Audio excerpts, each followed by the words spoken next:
Bonjour mes amis, bonjour tout le monde, ravi de vous retrouver. Aujourd'hui nous allons voir comment utiliser validation de données dans Microsoft Excel. Juste les entiers entre 10 et 30 dans la cellule B3. Donc on peut cliquer sur données. Puis ici dans le groupe de données, outils de données, on va cliquer sur validation de données. Validation de données, on va prendre dans la liste ici un nombre entier. Il est compris entre la valeur minimale et la valeur maximale.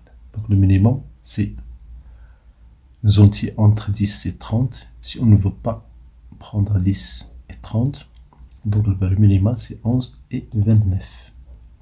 On valide et c'est OK. Si je mets ici 30, il y a un problème. Mais si je mets ici 29, c'est OK. Si je mets ici 9, il est refusé. Même si je mets 10, il est refusé. Donc les données doivent être supérieures à 10 et inférieures à 30. Si je veux vraiment avoir 10, il suffit de changer de la valeur minimale ici 10 et la valeur maximale 30 si je veux avoir 30. Donc voilà, si je mets ici 10, c'est OK. Ici 30, c'est OK. Un autre exemple, autoriser le nombre inférieur ou égal à 20. Si je mets ici 22, il y a un problème. Et si je mets ici 20, c'est OK. Si je mets ici 19, c'est OK. C'est utile, par exemple, si vous avez des notes 20 sur 20. Si vous notez sur 20, cette astuce est utile pour limiter la saisie et ne pas avoir des erreurs. Donc, on va faire Alt DV. Pour validation de données, on prend le nombre entier ici. Et puis, la valeur minimale.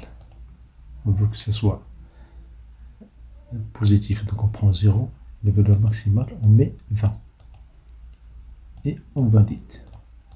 Donc si je mets 19,9, n'est pas accepté parce qu'on a mis un nombre entier.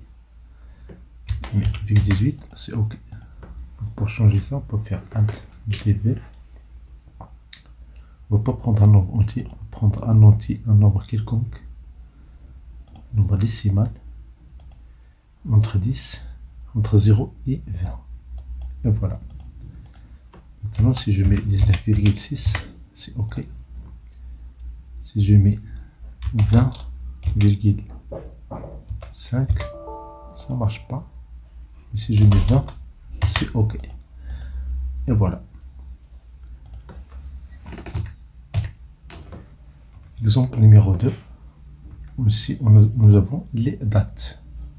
Supposons que nous voulons une date entre 1-1-2020 et 1-1-2021. Donc dans ce cas-là, on va faire Alt DV et dans la liste des relents, on va prendre la date. Et ici, on va prendre, elle est comprise entre. Vous voyez, elle est comprise entre. On a 1-1-2020 et 1-1-2021.